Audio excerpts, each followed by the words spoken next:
नमस्कार मित्रों, आप देख रहे हैं टीवी 20 न्यूज। मैं हूं आपके साथ अशोक वर्मा।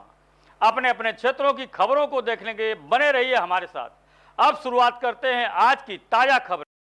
आज आजमगढ़ जिले में आजाद समाज पार्टी व भीम आर्मी के लोग सैकड़ों की संख्या में प्रदर्शन करते हुए जिलाधिकारी कार्यालय पहुंचे और उप जिलाधिकारी को महामहिम राष्ट्रपति को नामित ज्ञापन सौंपते हुए आजाद समाज पार्टी कांसीराम के जिलाध्यक्ष डॉक्टर चंद्रशेखर आजाद ने कहा कि ओबीसी की जाति जनगणना को लेकर धरना प्रदर्शन किया और जिलाधिकारी के माध्यम से ज्ञापन महामहिम राष्ट्रपति को सौंपा गया है। 1931 में जो जनगणना हुई थी और 13 अगस्त 1990 में बीपी सिंह द्वारा मंडल आयोग के माध्यम से जो 27% आरक्षण मिला है वह 52% संख्या उनकी थी, लेकिन उन्हें 27% आरक्षण ओबीसी समाज को मिला है।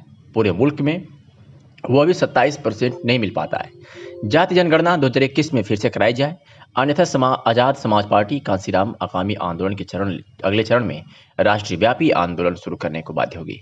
इस मौके पर आजाद समाज पार्टी के मंडल अध्यक्ष अब्दुल्ला भाई, भीम आर्मी के जिलाध्यक्ष एसके सिंघानिया सहित काफी संख्या में पदाधिकारी व कार्यकर्ता उपस्थित रहे।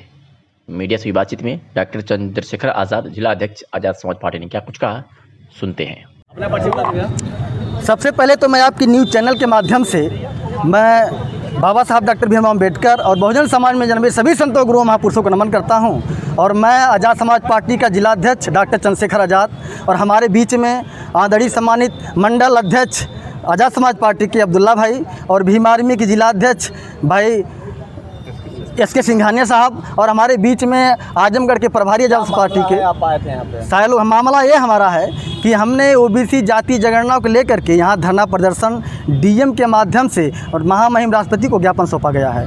क्या मामला था? मामला यह है कि 1931 में जो जनगणना हुई थी और 13 अगस्त 1990 में बीपी सिंह के द्वारा मंडल आयोग के माध्यम से जो हमें 27% आरक्षण ओबीसी समाज को मिला है, वह आरक्षण 52% संख्या उनकी थी, लेकिन आरक्षण 27% मिला और पूरे मुल्क में वो भी 27% नहीं मिल पाता है। तो आप क्या चाहते हैं? मैं ये चाहता हूँ कि ये जाति जनगणना 2021 में फिर से माननीय राष्ट्रपति प्रधानमंत्री द्वारा इस सरकार द्वारा कराई जाए और जितनी संख्या भारी हो उसकी उतनी हिस्सेदारी मिलनी चाहिए।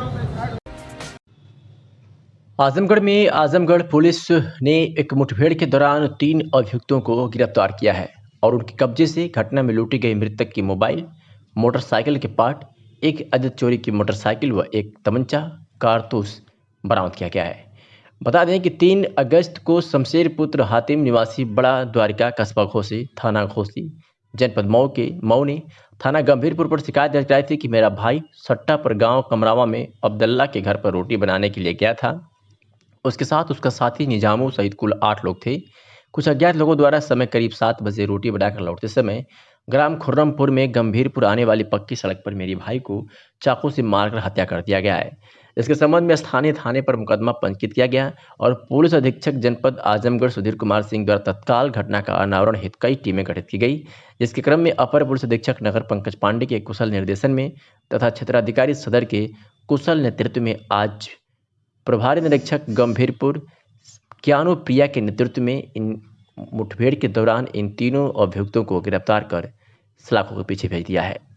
क्या कुछ कहा इस घटना के बारे में पुलिस अधीक्षक आजमगढ़ में, आपको सुनवाते हैं। दिनांक 3/8 को एक व्यक्ति की जब वह खाना बनाकर एक दावत में से आ रहा था, थाना गंभीरपुर क्षेत्र में हत्या कर दी गई थी। उसका मोबाइल और मोटरसाइकिल लूट ली गई थी। इसका आज अनावरण हुआ है और पुलिस मुठभेड़ में 3 अभियुक्त पकड़े गए हैं। इसमें एक अभियुक्त जिसके द्वारा मौके पर उसे चाकू मारा गया था वो पकड़ा गया है। दूसरा अभियुक्त जिसके पास से लूट का मोबाइल, जो मृतक था उसका लूट का मोबाइल बरामद हुआ। और तीसरा कबाड़ी है जो कि जिसके द्वारा उसकी लूटी हुई मोटरसाइकिल को लिया गया था और उसे खोल दिया गया था, काट दिया गया था। उसके पास से उसका इंजन, जिससे वेरीफाई हुआ कि उसका इंजन नंबर और चेसिस बरामद हुई है, कटी हुई मोटरसाइकिल बरामद हुई है। ये तीनों अभियुक्तों को जेल भेजा जा रहा है। अभी इसका एक और अभियुक्त फरार है, जिसकी तलाश में पुलिस पार्टी रवाना की गई और जल्दी गिरफ्तार किया जाएगा। एक तो तमंचा बरामद हुआ है, कारतूस बरामद हुए हैं, एक चोरी की रानी सराय की मोटरसाइकिल बरामद हुई है। जो मोटरसाइकिल मृतक से लूटी गई थी उसके पार्ट्स बरामद हुए हैं और जो मोबाइल लूटा गया था वो बरामद हुआ। आजमगढ़ में भर व राजभर अनुसूचित जनजाति आरक्षण संयुक्त मोर्चा के तत्वावधान में भर व राजभर अनुसूचित जनजाति की सूची में अधिसूचित किए जाने की मांग को लेकर मंगलवार को नगर के कुंवर सिंह उद्यान में बैठक किया और अपनी मांगों का ज्ञापन एसडीएम को सौंपा। बैठक के दौरान प्रतिनिधिमंडल ने सरकार से अनुरोध किया है कि उत्तर प्रदेश विधानसभा चुनाव 2022 के पूर्व भर व राजभर समाज को अनुसूचित जाति को सूचीबद्ध कर संवैधानिक आरक्षण दिया जाए, क्योंकि भर व राजभर समाज के लिए प्राविधानिक मापदंडों को पूरा करता है। प्रमाणिक अभिलेखों व शासकीय तौर पर भी इसके ट्राइब होने के साक्ष्य भी उपलब्ध हैं। वक्ताओं ने कहा कि भर जाति जो कि महाराष्ट्र, मध्य प्रदेश व छत्तीसगढ़ राज्यों में अनुसूचित जनजाति की श्रेणी में पहले से ही सूचीबद्ध हैं, जिसे उत्तर प्रदेश में डक्त सूची में शामिल किया जाना सर्वथा न्याय संगत है। उन्होंने मांग किया है कि भर व राजभर समाज की इस पुरानी मांग को सरकार पूरा करे। क्या नाम आपका? मैं उदयराज राजभर, जिला संयोजक एसटी आरक्षण मोर्चा।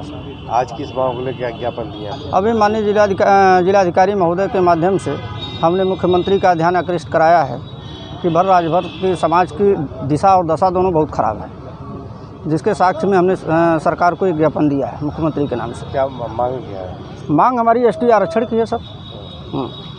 आरक्षण दिया जाए जी। ये हमारे तमाम जनप्रतिनिधि जो है कई वर्षों से लगातार 2-3 वर्षों से इस पर जो है निरंतर काम कर रहे हैं, लेकिन किसी तरह का कोई जो है मामला नहीं आ पा रहा है। संवैधानिक जो हमारा संवैधानिक अधिकार है, ये हमारे मध्य प्रदेश, छत्तीसगढ़ और महाराष्ट्र में राजभर जाति, भर राजभर जाति जो है क्रमांक 16वें पर अनुसूचित जनजाति के दायरे में है, वहाँ सूचीबद्ध है 16वें नंबर पे। और वहाँ से हमारे साथ जो हमारी सूची में करीब 60 जातियाँ वहाँ की हैं, उनको सन 2003 में उठा करके वहाँ से उठा करके हमारे इन जनपदों में, जिस जनपद में हम निवास करते हैं, वहाँ से उठा करके उत्तर प्रदेश में जो है डाल दिए, हमको छोड़ दिए। क्यों छोड़ दिए हमको? वही मांग कर रहे हैं। हमको क्यों आखिर छोड़ दिया गया? आखिर हम भी तो एक लेवल पर जनजाति में वहाँ हैं, अब पूरे देश में हम कहीं अनुसूचित जनजाति में नहीं हैं। इसको भारत सरकार कह रही है, भारत के महापंजीयन जनगणना आयुक्त ने कह दिया, आरजीआई रिपोर्ट कह दिया कि जनजाति हैं। फिर उत्तर प्रदेश से प्रस्ताव क्यों नहीं जा रहा है? क्यों बार बार गलत प्रस्ताव आज सन 81 से जा रहा है? ये हमारी इसलिए मांग है, सरकार का हम ध्यान आकृष्ट कराते हैं। इस जाति की दिशा और दशा अत्यंत ही खराब है। इनको आरक्षण देकर इनको लाभान्वित करने का काम करो। समाज की मुख्यधारा से अगर आरक्षण नहीं मिलेगा तो कतई समाज की मुख्यधारा से। जनपद आजमगढ़ में भारत स्काउट और गाइड उत्तर प्रदेश का स्थापना दिवस समारोह पूर्वक उच्च प्राथमिक विद्यालय जाफरपुर विकासखंड पलानी आजमगढ़ में जिला संस्था के साथ मिलकर मनाया गया।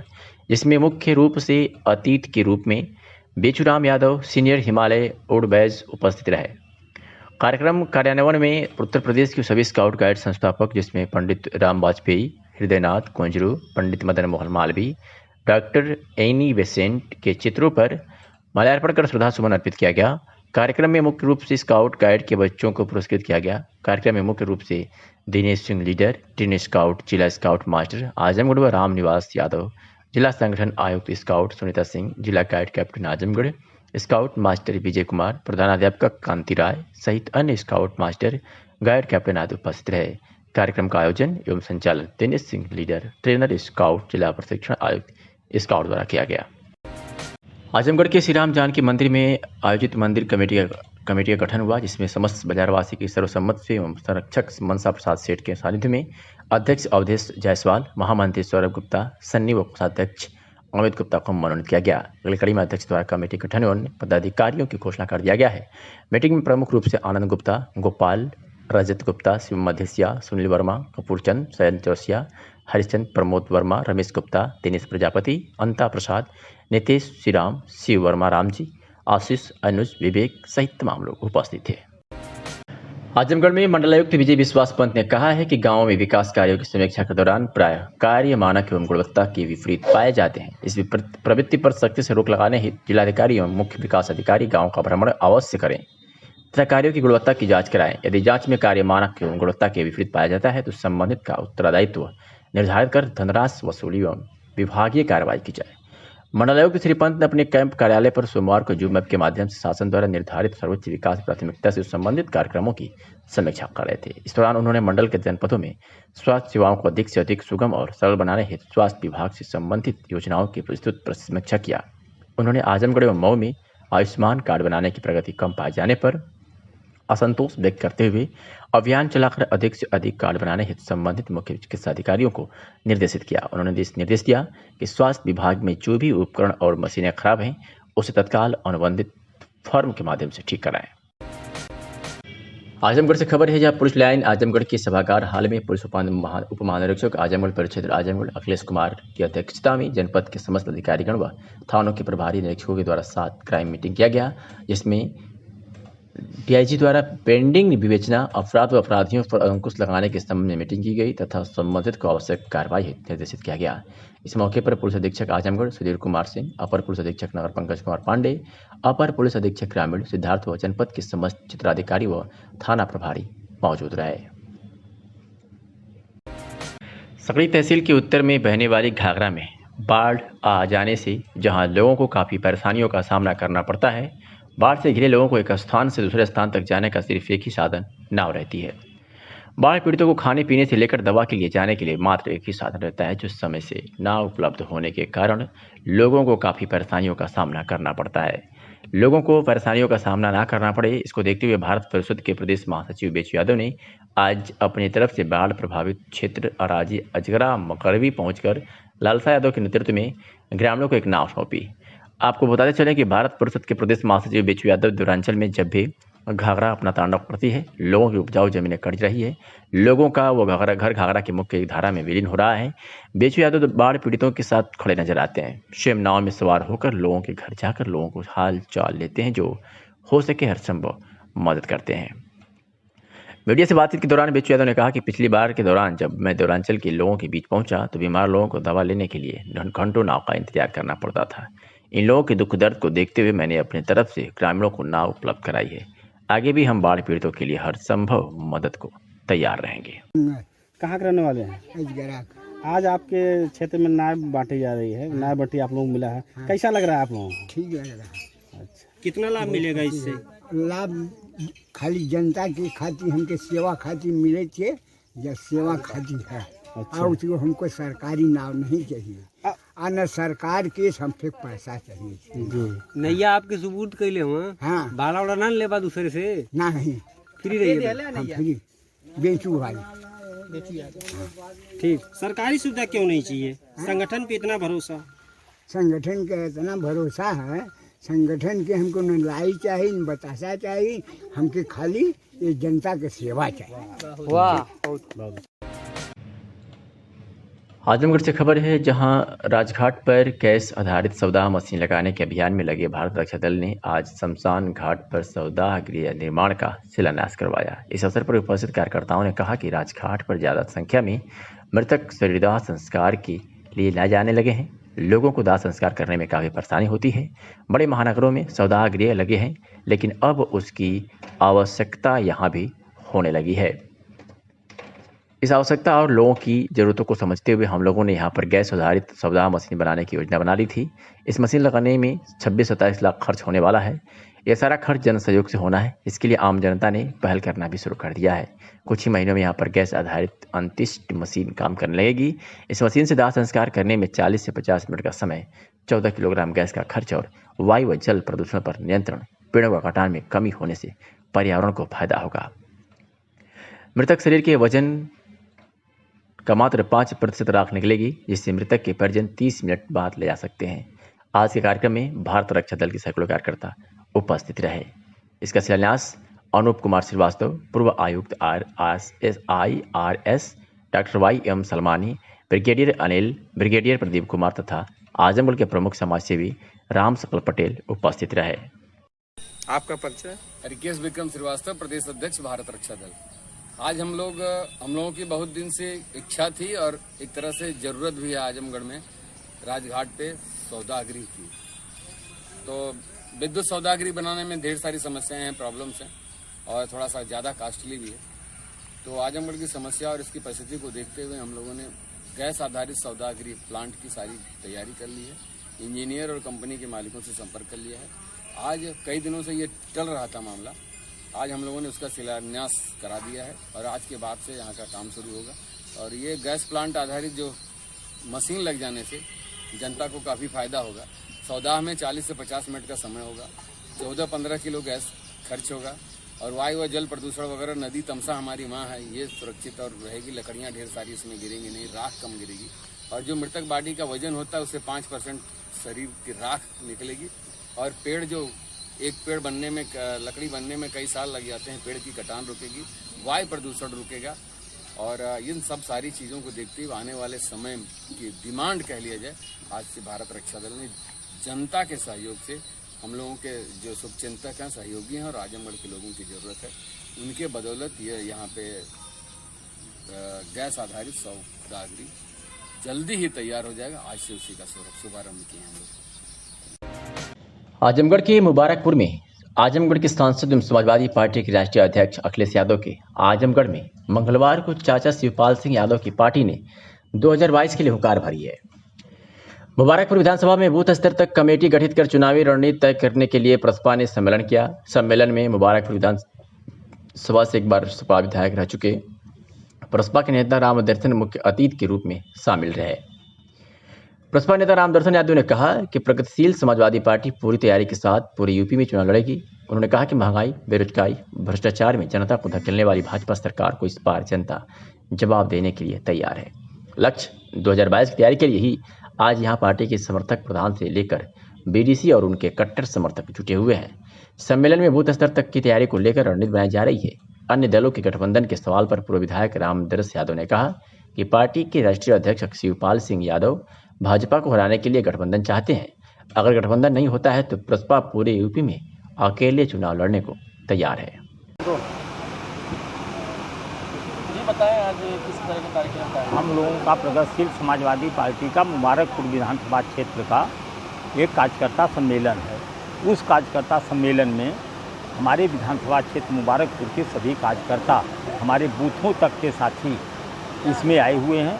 प्रधान हैं, बीडीसी हैं, जो जिम्मेदार साथी हैं, पदाधिकारी हैं हमारे, वो सब लोग इस कार्यक्रम में आए हुए हैं। इसीलिए कि अब सन 2022 का जो चुनाव होने जा रहा है, उसके लिए हम सब लोग तैयारी कर लें। और उस चुनाव की तैयारी के लिए हम सब लोग आज यहाँ इकट्ठा हुए हैं। अपने कार्यकर्ताओं को यहाँ से पार्टी की रीत नीति सिद्धांत भेज करके, बता करके उनको वापस करेंगे और वो बूथों पर जाकर अब काम शुरू कर देंगे।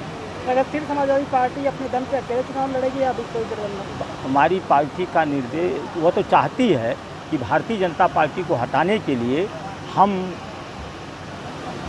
गठबंधन करें, हम लोगों से हमारा गठबंधन हो जाए।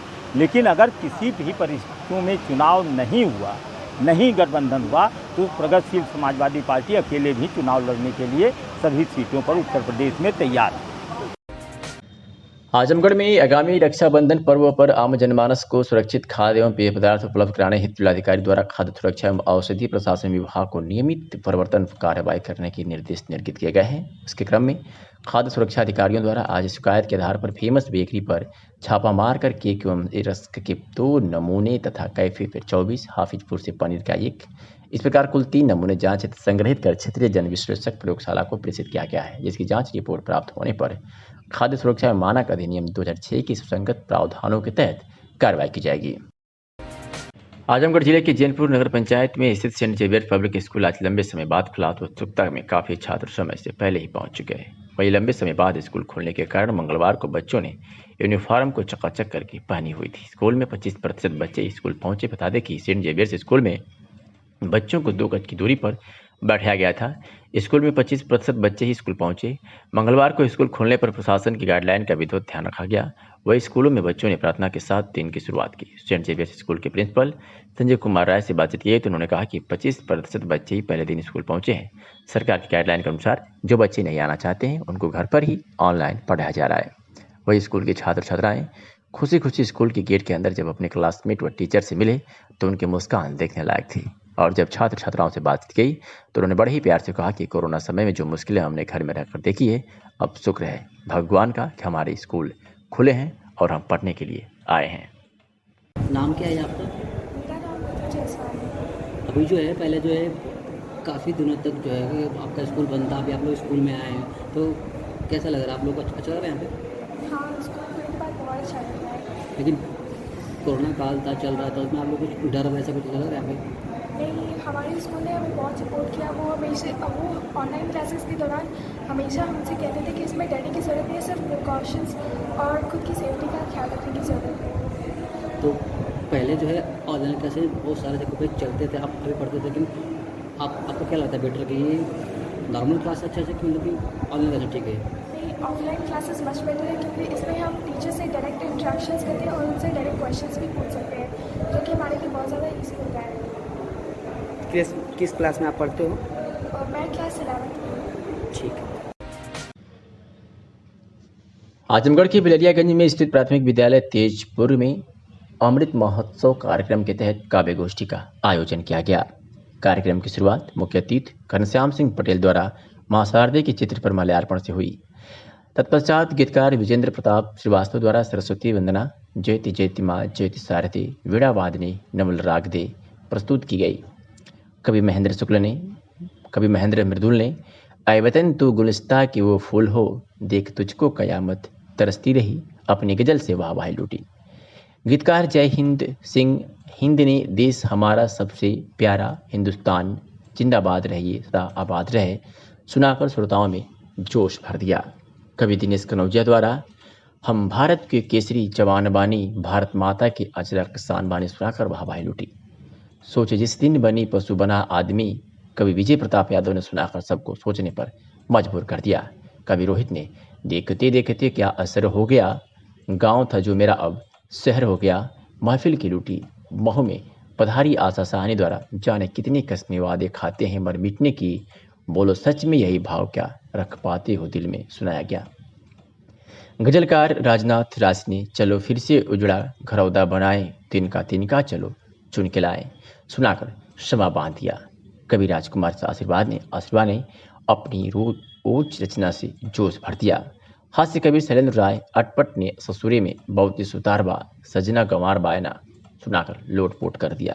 कार्यक्रम की अध्यक्षता कर रहे वरिष्ठ कवि बालदीन बेसहारा ने आज कहर बच्चा जातिवाद से ग्रस्त था, तब बतावा ये कैसन 15 अगस्त सुनाकर पूर्ण आज़ादी न मिल पाने पर प्रश्न खड़ा किया। कार्यक्रम का संचालन जय हिंद सिंह हिंद ने किया। कार्यक्रम में विद्यालय के प्रभारी प्रधानाध्यापक रविंद्रनाथ सिंह, ग्राम प्रधान राम प्यारे यादव, विद्यालय के समस्त शिक्षक एवं ग्राम सभा के कई मानिंद उपस्थित रहे। झुकाकर सर तेरी मोहब्बत का हम एहतराम करते हैं, आज से नहीं मेरे दोस्त अभी से जिंदगी अपने हिंदुस्तान के काम करते। जोरदार तारीफ का आशीर्वाद कहना है। एक वक्त का मारा प्रदेश जाता है, लेकिन वहां से अपने देश के लोगों के खाते हैं मर मिटने की, जाने कितनी कसमें आते, खाते हैं मर मिटने की, बोलो सच में यही भाव क्या दिल में भी रख पाते हो, बोलो सच में यही भाव क्या दिल में भी रख पाते हो। एक ही प्रश्न। आजमगढ़ में बहुजन समाज पार्टी के तत्वावधान में खचाखच भरे पंडाल में बहुजन समाज पार्टी की कार्यकर्ताओं की एक रैली देउरपुर बुढ़नपुर में स्थित एक मैरिज हॉल में संपन्न हुई, जिसमें बहुजन समाज पार्टी की तरफ से अतरौलिया विधानसभा के डॉक्टर सरोज पांडे को प्रभारी घोषित किया गया, जिसकी अध्यक्षता मुख्य सेक्रेटरी प्रभारी आजमगढ़ हरिश्चंद्र गौतम, संचालन जिलाध्यक्ष अरविंद कुमार ने किया। कार्यक्रम के मुख्य अतिथि शमसुद्दीन रायन, मुख्य सेक्रेटरी प्रभारी गोरखपुर एवं पश्चिमी उत्तर प्रदेश रहे। खचाखच भरे पंडाल में भीषण गर्मी के बाद 10,000 की संख्या में लोग इस रैली में मौजूद रहे। कार्यक्रम में बोलते हुए डॉक्टर सरोज पांडे ने कहा कि मैं भी किसान और गरीब परिवार से हूँ, गरीब का दुख दर्द समझता हूँ, 30 साल से जनहित के कार्य में लगा हूँ। अतरौलिया विधानसभा के लोग मेरे परिवार हैं, एक सेवक के संरक्षक के रूप में 24 घंटे में लोगों की सेवा में रहूंगा। उन्होंने आए हुए अतिथियों का आभार जताया। आइए सुनाते हैं कि मुख्य अतिथि शमसुद्दीन रायन, मुख्य सेक्रेटरी प्रभारी ने क्या कुछ कहा। देखिए, हमारा संगठन हमेशा तैयार रहता है। हम लोग बस केवल संगठन की समीक्षा करते रहते हैं। हमारा वर्कर अपने नेता के आदेश को नीचे तक हम लोग इम्प्लीमेंट कराते हैं उनके आदेश को, और संगठन पूरा मजबूत है। कभी भी अगर चुनाव हो जाए हमारा संगठन मजबूत है। खासतौर पे पूर्वांचल में देखा गया कि कभी आजमगढ़ गढ़ कहा जाता है, कहाँ कमी रह गई? हमने आपको बताया मंच के माध्यम से 2017 में ईवीएम की कमी रह गई थी। बाकी ईवीएम अगर हमारा साथ दे देता और तो सरकार फिर दोबारा बनती है। आपके साथी साथ छोड़ कर जा रहे हैं। देखिए साथी कहीं ना कहीं स्वार्थ होता है, स्वार्थ का कोई साथी नहीं है। जहाँ स्वार्थ है वहाँ साथी नहीं, जहाँ साथी है वहाँ स्वार्थ नहीं होगा। तो जहाँ स्वार्थ होगा तो वहाँ साथी नहीं होगा, और जहाँ साथी होगा तो वहाँ स्वार्थ नहीं होगा। तो दो चीज़ों में कहीं ना कहीं मिक्स हुआ तभी तो। 22 का चुनाव किस मुद्दे पर लड़ेंगे आप? 22 का हमें क्या बताना, मुद्दा तो जनता खुद बता रही है। जनता भी खुद कह रहे हैं कि आप बताइए जनता को क्या चाहिए थे, रोजगार, किसान को क्या चाहिए थे, आय से बड़ी आय बढ़ना चाहिए। किसान भी परेशान है, नौजवान भी परेशान है। हर धर्म हर जाति गुंडा और अपराधी इतने बड़े पैमाने पर अपराधगिरी बढ़ चुकी है, बेलगाम अपराधी हो चुका है कि आज बहन बेटी भी खुलेआम घूमने से घबराती है। बहन भाई और परिवार के लोग सोचते हैं अपनी बहन बेटी को कहीं मार्केट नहीं भेजे। तो ये जनता खुद जवाब देने के लिए तैयार करेगी। वर्तमान सरकार का मुद्दा ये है कि वो अपराध पे कंट्रोल कर रही है, माफियाओं गुंडों का कुछ कर रही है। चुनाव आ गया ना, चुनाव आ गया है तो थोड़ा शक्ति प्रदर्शन दिखा रहे हैं, शक्ति दिखा रहे हैं चलना। अभी 4.5 साल तक योगी जी बाहर नहीं निकले। 4 साल से जब 4.5 सवा 4 साल गुजर गई, जब चुनाव करीब आया तो हॉस्पिटल का दौरा करने लगे, रोडों का दौरा करने लगे। अगर यही 4.5 साल पहले जो वादा किया था, अगर रोडों पर निकल जाते तो आज जो कोरोना की जो हाल हुई, हजारों लोग मारे गए, जिनको दवाई योगी जी नहीं दे पाए, जिनका इलाज नहीं करा पाए योगी जी, जिनको सिलेंडर नहीं दे पाए योगी जी। उसके बाद जब सारा ख़त्म, यहाँ तक अंतिम संस्कार के लिए जो स्थान होता है, लकड़ी होती है, वो भी नहीं दे पाए। तो अब कहते नहीं है पहले मारो फिर पुचकारो। तो फिर आप खुद समझदार हैं, आप खुद जानते हैं जनता फिर क्या चाहती है। अच्छा, आपने अभी जनता को ये बताया कि विरोधियों को मारा जाए, अपराधियों को। मैं तो अभी खुद कह रहा हूँ अपराधी कम, विरोधी ज़्यादा। इनके जो अपराधी कम है, अगर अपराधी अगर मारे होते अपराध खत्म हो जाता। ये मुख्य विरोधी अपने मार रहे हैं। इसका नमूना पंचायत चुनाव में आपने देखा, कितने बड़े पैमाने पर धांधली कर ली, नॉमिनेशन तक नहीं कर पाया आदमी। ब्लॉक प्रमुख छोटे छोटे चुनाव में, हमारी सरकार में भी चुनाव हुए थे, हमारी सरकार में चुनाव खुल के हुए और लोकतंत्र का खूब मतलब सम्मान हुआ।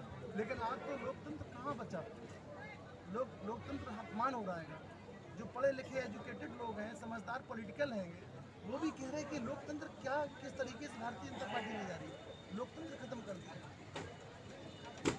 अभी खासतौर पर तरौलिया विधानसभा से आगाज किया आपने, प्रत्याशी भी घोषित किया है। 10 विधानसभाएं तो बारी बारी से क्रम इसी तरीके का। हाँ, इसी तरह क्या देखिए, अभी हम लोग प्रभारी बना रहे हैं यहाँ पे। जैसे तरौलिया प्रभारी बनाया है माने हमारी राष्ट्रीय अध्यक्ष बहन कुमारी मायावती जी के आदेश अनुसार यहाँ प्रभारी बनाया गया है। आने वाला जब चुनाव होगा तो इन्हीं को प्रत्याशी बनाया। प्रत्याशी नहीं है अभी, जब नोटिफिकेशन जारी नहीं हुआ तो प्रत्याशी कैसे कह सकते हैं आप? इतना तो आप खुद जानते हैं, नोटिफिकेशन जारी होता अभी तो प्रभारी बनाओ, जो उनको प्रभारी बनाते उन्हीं को प्रत्याशी बनाते हैं। ये सिग्नल क्यों दिया जाता है, आप तो खुद इतना जानते हैं। अच्छा साहब, आप अपनी तरफ से क्या संदेश देना चाहेंगे? हम तो बस यही संदेश देना चाहते हैं कि 5वीं बार बहन जी की सरकार बने, जिसमें हर धर्म हर जाति के लोग, हर मज़हब के लोग अमन चैन बरकरार रहे, कानून का राज रहे और हर तरीके से अधिकारी से लेकर अपराधी तक, जहां अपराधी की जगह वहां अपराधी बैठे, जहां पहुंचे वहां जहां अधिकारी की जगह अधिकारी काम करे। जब अपराधी अपनी जगह पहुंचता, अधिकारी काम करता, तो देश के सबसे बड़े प्रदेश उत्तर प्रदेश में अमन चैन बरकरार रहता है, खान होता है, नौजवान गरीब मजदूर किसान सब खुशहाल रहता है।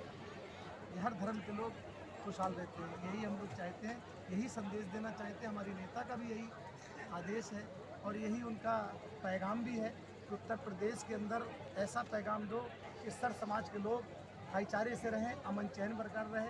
हमारी सरकार में दंगे फसाद नहीं होते, हमारी सरकार में जाति संघर्ष नहीं होता है, हमारी सरकार बहन बेटी की इज्जत और आबरू हिफाजत से रहती है। हमारी सरकार में हर धर्म और जाति के लोग सुरक्षित अपने आप को महसूस करते हैं। हमारी सरकार में हर गरीब मजदूर मजलूम को मकान रहने को मिलता है। और क्या चाहिए? हम लोग तो अपनी सरकार बनाना चाहते हैं, अमन चैन से रखना चाहते हैं प्रदेश की जनता को। सर एक और अभी क्या हो रही थी, अचानक आपने कार्यक्रम छोड़ दिया था। देखिए कार्यक्रम भी छोड़ा था तो क्या है कि कार्यक्रम हम लोग नहीं छोड़ते हैं। अगर कहीं कोई बाथरूम लग रही है तो कार्यक्रम नहीं छोड़ा था, केवल नीचे तक उतर के गए थे और कोई कार्यक्रम नहीं छोड़ा। कार्यक्रम 2 मिनट के अंदर तो आगे आ गए। कौन आ गया? तो आप तो जानते हैं इसको, इतनी इसमें क्यों दर्शा रहे हैं? क्या नाम है आपका? क्या नाम लिखते हैं आप? राजीव भाई। आजमगढ़ से खबर है, जहां अवर अभियंता अवधेश पाल के नेतृत्व में मंगलवार को समूचे नगर पंचायत में सघन चेकिंग अभियान चलाया गया, जिसके क्रम में सर्वप्रथम नगर पंचायत के सदर बाजार में चेकिंग अभियान द्वारा लोगों के कनेक्शन, मीटर, लोडिंग आदि को चेक किया गया। वहीं अवैध रूप से विद्युत उपयोग कर रहे लोगों के कनेक्शन काट दिए गए। सदर बाजार में कुल 20 उपभोक्ताओं के कनेक्शन चेक किए गए, जिसमें 12 बिजली बकायेदारों के बिजली जांचे गए, तो वहीं 8 लोग अवैध रूप से विद्युत उपयोग कर रहे थे, जिनके कनेक्शन अवर अभियंता अवधेश पाल की मौजूदगी में विच्छेदन किया गया। आइए सुनाते हैं कि अवर अभियंता अवधेश पाल ने क्या कुछ कहा।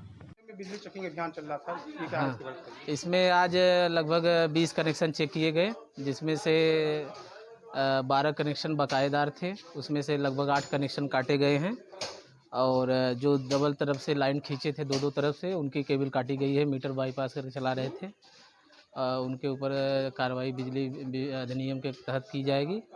और दूसरी चीज़ ये है कि टाउन में जो भी जर्जर केबल या लाइन की दुर्व्यवस्था है, इसको दूर करने के लिए जो केबल है जर्जर, उसको बदलने का प्राक्कलन सब बना दिया गया है। ये रिवैम्प्ड स्कीम सरकार की तरफ से 2021-22 से 25-26 तक लाई गई है। इसके तहत जितनी भी जर्जर केबलें हैं उनको बदलवाया जाएगा और इसके बाद ट्रांसफार्मर जो ओवरलोड हैं उनकी क्षमता वृद्धि करके नगरवासियों को अच्छी विद्युत आपूर्ति कराई जाएगी। चेकिंग अभियान क्या आगे भी चलता रहेगा इस तरीके से बकायेदारों को? हाँ, बकायेदारों का जो भी बकायेदार हैं जो बिना कनेक्शन के हैं सबका चलेगा और स्मार्ट मीटरिंग की भी प्रक्रिया चल रही है। सबके यहाँ स्मार्ट मीटर भी लगेंगे और ये अभियान हमेशा चलता रहेगा, क्योंकि जब राजस्व वसूली होगी तभी बेहतर विद्युत उपभोक्ता सेवा भी किया जाएगा। आजमगढ़ की ब्लॉक रानी की सराय सदर आजमगढ़ में मिशन शक्ति 3 उत्तर प्रदेश सामाजिक सुरक्षा बोर्ड के अंतर्गत कैंप का आयोजन किया गया, जिसमें श्रम प्रवर्तन अधिकारी शशिकांत पांडे एवं देवेंद्र सिंह द्वारा असंगठित कर्मकारों से उत्तर प्रदेश राज्य सामाजिक सुरक्षा बोर्ड एवं प्रधानमंत्री श्रमयोगी मानधन योजना के अंतर्गत पंजीकरण कराने का अनुरोध किया गया तथा विभिन्न योजनाओं के बारे में जानकारी दी गई। इस अवसर पर समाजसेवी श्री मनोज पांडे एवं वरिष्ठ पत्रकार संजय पांडे, सूरज वर्मा, कंप्यूटर ऑपरेटर उपस्थित रहे तथा सीएससी प्रभारी चंद्रिका प्रसाद, सुमित कुमार द्वारा ग्रामवासियों और असंगठित कामगारों का भी पंजीकरण किया गया। आज कुठिया गांव में श्रम विभाग द्वारा जो कैंप लगाया गया है, इस कैंप का उद्देश्य क्या है? आज ग्राम कुठिया विकासखंड रानी की सराय में समाजसेवी श्री मनोज पांडे जी द्वारा एक कैंप का आयोजन करवाया गया, जिसमें असंगठित क्षेत्र के श्रमिकों का पंजीयन कराया जा रहा है। माननीय मुख्यमंत्री जी द्वारा इस योजना का शुभारंभ 9 जून को किया गया है। इस योजना के अंतर्गत नाई, जुलाहा, मोची, धोबी, रिक्शा चलाने वाले, सब्जी बेचने वाले, घरेलू कर्मकार इत्यादि 45 प्रकार के काम करने वाले लोग इसके अंतर्गत आवर्त होते हैं। पंजीयन के उपरांत इनको 2 योजनाओं से लाभान्वित किया जाना है। मुख्यमंत्री जन आरोग्य योजना, जिसके तहत 5 साल 5 लाख रुपए तक का कैशलेस इलाज की व्यवस्था है, और मुख्यमंत्री दुर्घटना बीमा सहायता योजना है। इसमें मृत्यु या विकलांगता की दशा में 2 लाख रुपए पंजीकृत श्रमिक को या उसके परिवार को दिया जाएगा। इसके अतिरिक्त मिशन शक्ति 3.0 के अंतर्गत दी गई और श्रम विभाग द्वारा प्रधानमंत्री श्रमयोगी मानधन पेंशन योजना चलाई जा रही है, जिसमें 18 वर्ष से 40 वर्ष के बीच के जो भी श्रमिक हैं वो अपना पंजीयन कराएंगे। एक निश्चित राशि वो जमा करेंगे, उतना ही भारत सरकार जमा करेगी। तो 60 वर्ष के होने के उपरांत उनको 3000 रुपये न्यूनतम मासिक पेंशन दी जाएगी। ठीक। उत्तर प्रदेश के महाराजगंज जनपद के ठूठीवारी थाना क्षेत्र में बीते 3 अगस्त को पुलिस एवं एसएसबी की संयुक्त छापेमारी में बरामद हुई 686 करोड़ की प्रतिबंधित नशीली दवाओं के मामले में फरार मुख्य अभियुक्त को पुलिस एवं क्राइम ब्रांच की टीम ने भारत नेपाल सीमा पर आज गिरफ्तार कर लिया है। बताते चले कि बीते 3 अगस्त को पुलिस एवं एसएसबी को सूचना मिली थी कि ठूठीवारी थाना क्षेत्र की जमुई कला गाँव में एक मकान और गोदाम में कुछ अवैध सामान रखा हुआ है, जिसके बाद एसडीएम के नेतृत्व में सुरक्षा एजेंसियों ने छापा मारा तो सभी के होश उड़ गए। मौके से करोड़ों रुपए के प्रतिबंधित नशीली इंजेक्शन, सिरप, टैबलेट, नकली रैपर सहित अन्य सामान बरामद हुए। ड्रग विभाग की टीम ने बरामद दवाओं का आकलन शुरू किया तो पता चला कि उसकी कीमत 686 करोड़ से ज़्यादा है। पुलिस ने मौके से एक व्यक्ति को गिरफ्तार किया था, लेकिन मौके से मुख्य अभियुक्त गोविंद गुप्ता फरार हो गया था। पुलिस ने उसकी गिरफ्तारी के लिए 25,000 का इनाम घोषित कर कई टीमों को लगाया था। वही पुलिस व क्राइम ब्रांच की टीम को एक बड़ी सफलता हासिल हुई है, जब आरोपी को नेपाल जाते समय बॉर्डर पर ही गिरफ्तार कर लिया गया। गिरफ्तारी के बाद मुख्य अभियुक्त ने पुलिस की पूछताछ में नशे के इस कारोबार से जुड़े कई अहम जानकारी दी है। इस पूरे मामले की जांच के लिए एसआईटी का गठन किया गया है। माना जा रहा है कि नशे के कारोबार से जुड़े कई सफेद पोत भी जल्द ही सलाखों के पीछे होंगे। हम नेपाल से पकड़े गए सर। नेपाल से जी। अच्छा, ये 4 तारीख को 3 तारीख को जब बरामदगी हुई थी तो आप कहाँ थे? मैं घर पे नहीं था उसमें। कहाँ से ये लाते थे आप पूरा जो है दवा, और कहाँ बेचते थे? सिसवा से दवा मेरे वहाँ आता था, सप्लाई करते थे लोग, 3 मेडिकल स्टोर वाले, और एक आदमी गोरखपुर का था, अंकित सिंह जी। अच्छा, ये रैपर कहाँ से आप लोग लाते थे? वो अंकित सिंह अवेलेबल कराते थे। वो बदलने के पीछे कारण क्या था आपका? वो कस्टमरों का डिमांड जो था वही, मतलब। अच्छा, ये बताइए, एक्सपायर दवाओं को भी लाते थे आप? जी नहीं, उसमें मोटिव ये था कि अधिक दाम में आप बेच सकें। नहीं, अधिक दाम बेचने का नहीं था। वो डिमांड था कि इस तरह की रैपर हमको चाहिए। अच्छा, रैपर की डिमांड के हिसाब से आप रैपर अपने हिसाब से बना लेते? हम नहीं बनाते थे, वो बनाता था अगला। इतनी बड़ी खेप पकड़ी गई, इससे पहले क्या कभी विभाग की कोई छापेमारी, ड्रग विभाग की कोई छापेमारी आपके यहाँ हुई थी कभी? हाँ, दुकान पे हुई थी। तो पकड़े जाते थे कभी? नहीं। कैसे छूटते थे मतलब? नहीं, कुछ था ही नहीं। कोई मिली भगत विभाग से आपका ड्रग विभाग है? किसी से कुछ नहीं। क्या क्या आपके वहाँ से बरामद हुआ था? हमारे वहाँ कब सिरप बरामद हुआ था, कुछ प्रतिबंधित दवाएं बरामद हुई हैं जो गोरखपुर से आती थी, वही दवा। करेंसी भी बरामद हुआ था क्या? ये प्रतिबंधित और नशीली दवाएं जो है जी, वो मूलतः जब नेपाल ले जाते थे किस यूज में आता था, इसलिए अब वो क्या करते थे नेपाल में हमको नहीं पता। नशे का कारोबार में भी कुछ इस्तेमाल होता था क्या? अभी हम नहीं बता सकते। जो दवाएं थी उसमें नशे का भी कुछ? अब हमारा काम था, जैसे चुटफुट आते थे 1500 के कस्टमर, वही ले जाते थे। तब क्या करते थे, हम नेपाल नहीं जाते थे। वर्षों से आप ये कारोबार कर रहे थे, आपको नहीं लगता था? वर्षों से नहीं कर रहे थे, बहुत कम दिनों से कर रहे थे। इलीगल जान के करते थे कि नहीं? नहीं, जानते थे कि अवैध है ये? हम जानते थे जो बिल का नहीं आता वो अवैध है। जानबूझ करके करते थे? कोई नेता भी साथ देता था आपको इस तरह का काम करने में? जी नहीं। अब तक कितने रुपए कमा चुके हैं? हम 1 रुपये नहीं कमा चुके हैं। जो कमाए वो परिवार को कैंसर था 2020 से मई में। अच्छा, एक आखिरी सवाल, 686 करोड़ रुपए की बात हो रही थी, सही बात है? 686 एकदम गलत बात है। गोविंद, कितने की दवा थी? सुनने में तो ये भी दवा मेरा 6-7 लाख रुपए की दवा रही होगी। हाँ, आपका परिवार 20 साल से अलग रहता है और आपकी मैं दूसरी शादी हुई है। तो आप कह रहे थे कि कैंसर हुआ था? तो वही दूसरी वाली औरत मरी हुई है 6 जुलाई 2021 को। तो कितना करेंसी था जो बरामद हुआ था? हमारे पास एक भी करेंसी नहीं था सर। हर बार आप पकड़े जाते हैं और फिर दोबारा नया धंधा? कभी नहीं पकड़े जाते हैं, कभी कुछ इसके पहले भी तो छापेमारी हुई थी, फिर बंद हुआ था आपका कारोबार, फिर दोबारा? गिरफ्तार हुआ है, क्या कुछ सामने आया और कैसे आप लोग कार्रवाई कर रहे हैं? ये 3 तारीख को ठूठीवारी पुलिस और एसएसबी के द्वारा एक प्रतिबंधित नशीली दवाओं का बहुत बड़ा कंसाइनमेंट जब्त किया गया था, जिसकी कीमत करोड़ों में आकी गई थी। इसका जो मुख्य अभियुक्त गोविंद गुप्ता था वो फरार चल रहा था, उसमें 25,000 का इनाम घोषित था। इसको गिरफ्तार किया गया है। पूछताछ पे इसने 6 एजेंसीज़ के नाम बताए हैं, जिसमें 4 एजेंसी महाराजगंज की हैं, 2 एजेंसी गोरखपुर की हैं जिनसे ये सप्लाई लेता था। एक व्यक्ति का नाम बताया है जिससे ये नकली रैपर वगैरह लेके लगाता था, उसकी तलाश की जा रही है। इस पूरे मामले में एक एसआईटी का गठन किया जा रहा है। जिन जिन एजेंसीज से इसने दवाएं आदि खरीदी हैं, किस तरह खरीदी हैं, बिल को दे के खरीदी हैं या गलत तरीके से खरीदी हैं, एसआईटी पूछताछ करके इसमें आगे कार्रवाई करेगी। सर इसको कहाँ से पकड़ा गया है? नेपाल आने के? ये नेपाल भागने के प्रयास में था। तुलसीबाड़ी क्षेत्र से ही इसकी गिरफ्तारी हुई है। सर जो बरामद हुई थी दवाएं, क्या पूछताछ में पता चला कि कहाँ ये पाई जाती थी? ये विभिन्न मेडिकल स्टोरों को बेचने की बात बताई है इसने, विभिन्न लोगों को इंडिविजुअल बेचता था, इसके अलावा नेपाल भेजने की भी बात बताई है। सर दवाओं के साथ 30 लाख रुपया नेपाली करेंसी बरामद होने की बात बता रहा है आरोपी, क्या सच्चाई है? नहीं, कोई करेंसी किसी ढंग की बरामद नहीं हुई है और आरोपित कैसे बता रहा है मुझे मालूम नहीं है, किंतु वहाँ पे जो भी सीजर हुआ है वो उसमें कई विभाग के अधिकारी मौजूद थे और किसी प्रकार की करेंसी नहीं मिली।